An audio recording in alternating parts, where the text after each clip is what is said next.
मेरा नाता करीब 40 साल से भी ज्यादा पुराना। क्रिश्चियन कम्युनिटी के साथ तो साथियों, नॉर्थ बंगाल का मेरा एक खास रिश्ता भी है। बांग्लादेश की आजादी के लिए संघर्ष में फ्रांस के प्रति लगाव। नमस्कार दोस्तों, चुनाव आने वाले हैं और उससे पहले ही मोदी जी के पुराने नाते एक बार फिर से ताजा हो गए हैं। अब कश्मीर पहुंचकर भी मोदी जी अपना पुराना नाता चैप्टर एक बार फिर से खोल दिए हैं। कश्मीर की जनता के सामने मोदी जी ने कहा है कि मेरा कश्मीर के साथ 40 साल पुराना नाता है। मेरा नाता करीब 40 साल से भी ज्यादा पुराना आप लोगों से लगातार रहा। दोस्तों, मोदी जी का पुराना नाता देश के हर राज्य, हर शहर, हर गली, हर मोहल्ले, हर धर्म से है।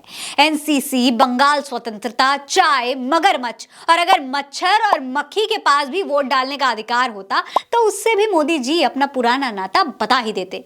आपको दुनिया में कोई ऐसी जगह नहीं मिलेगी जहां इनका नाता ना हो या फिर जहां से ये जुड़े हुए ना हो। चलिए, आज मोदी जी के इन पुराने नातों के बारे में हम आपको बताएंगे। आज हम आपको बताएंगे कि मोदी जी के कहां-कहां और कितने पुराने नाते हैं। दोस्तों, ये जो लोकसभा से पहले कश्मीर से पुराना नाता मोदी जी निकाल रहे हैं, ये तो आपने देखा ही है। लेकिन जब क्रिसमस आता है तब मोदी जी का ईसाइयों से भी पुराना नाता निकल आता है। क्रिश्चियन कम्युनिटी के साथ तो मेरा संबंध कोई नया नहीं, बहुत पुराना बड़ा आत्मीय नाता रहा है। क्रिसमस के दिन भले ही बजरंग दल सेंटा क्लॉज का पुतला फूंककर क्रिसमस का विरोध करता हो, लेकिन मोदी जी पुराना नाता जोड़कर बैलेंस बनाने से नहीं चूकते। दोस्तों, भक्त भले ही मुसलमानों को जिहादी और पाकिस्तानी बताते हो और मोदी जी खुद को कट्टर हिंदू, आरएसएस से उनका पुराना नाता रहा है, लेकिन वो खुद को मुसलमानों का भाईजान बता रहे हैं। उनका यदुवंशियों से भी पुराना नाता है, उनका बोहरा समाज से भी पुराना नाता है और तो और भगवान बुद्ध से भी पुराना नाता है। यहाँ तक कि आदिवासियों और पंजाबियों से भी उनका बड़ा पुराना नाता है। आपको याद होगा, जब बंगाल में विधानसभा चुनाव थे तब वहां भी मोदी ने अपने पुराने नाते याद दिलाए थे। उन्होंने कहा था कि इस जमीन और नॉर्थ बंगाल से मेरा बड़ा पुराना रिश्ता है। आप चाय उगाने वाले हैं और हम चाय बनाने वाले हैं। सुनिए साथियों, नॉर्थ बंगाल का मेरा एक खास रिश्ता भी है। ये रिश्ता चाय का रिश्ता है। आप चाय उगाने वाले हैं, मैं चाय बनाने वाला हूँ। अरे बंगाल छोड़िए, मोदी जी का तो बांग्लादेश से भी बड़ा पुराना नाता है भाई।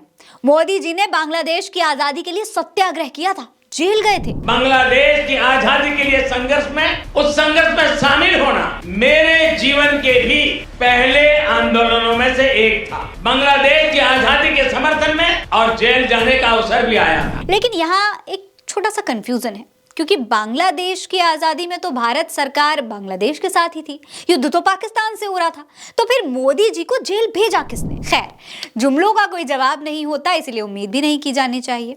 आप आगे देखिए, मोदी जी का फ्रांस से पुराना नाता। दोस्तों, जब वो फ्रांस के दौरे पर गए थे तब उन्होंने फ्रांस के साथ भी अपना 40 साल का पुराना नाता बता ही दिया था। मेरा खुद का व्यक्तिगत रूप से फ्रांस के प्रति लगाव बहुत पुराना रहा है। दोस्तों, जो चीन भारत की धरती पर कब्जा करने की कोशिश में लगा रहता है और जवाब में हम उसके सिर्फ 24 से 30 ऐप ही बैन कर पाते हैं, उस चीन से भी मोदी जी अपना पुराना नाता बताने में नहीं चूकते। चीन के साथ मेरा निजी रूप से भी एक विशेष नाता है, मैं उसे बहुत गहरा रिश्ता समझता हूँ। इतना ही नहीं, मोदी जी का तो ग्वालियर से भी पुराना नाता है। सुनिए, ग्वालियर के साथ मेरा एक दूसरा कनेक्ट भी है, ग्वालियर से मेरी रिश्तेदारी है। और जानते हैं क्यों? हमारे ज्योतिरादित्य जी गुजरात के दामाद हैं। उनका तो बलिया से भी बड़ा पुराना नाता है। बलिया से मेरा एक भावुक रिश्ता ये भी है। दोस्तों, मोदी जी या तो साक्षात भगवान विष्णु के 90 अवतार हैं। जर्रा जर्रा कण कण में मोदी जी विराजमान हैं। गांधी और नेहरू का तो झूठे ही लोग नाम लेते हैं, उन्होंने तो कुछ नहीं किया। जो भी भारत में हुआ, भारत आजाद हुआ, वो सब कुछ मोदी की वजह से हुआ। उनके चरण धोकर चरणामृत पीना चाहिए या फिर वो सबसे बड़े ब्लफ मास्टर हैं।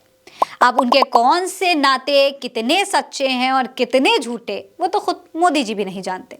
लेकिन आप उनके इन तमाम नातों के बारे में क्या सोचते हैं और आगे आने वाले तमाम नातों के बारे में, जितने भी चुनाव आएंगे उसमें उनके जो नाते खुलते जाएंगे, उन नातों के बारे में आप क्या सोचते हैं और किन किन से ये नाते और बढ़ते जाएंगे, ये आप हमें ज़रूर बताइएगा। तब तक के लिए इस वीडियो में बस इतना ही। मेरा नाम है फरीन अंसारी। आप रहें स्वस्थ मस्त, बस वही है दुआ हमारी। मिलते हैं अगली वीडियो में, तब तक के लिए अलविदा।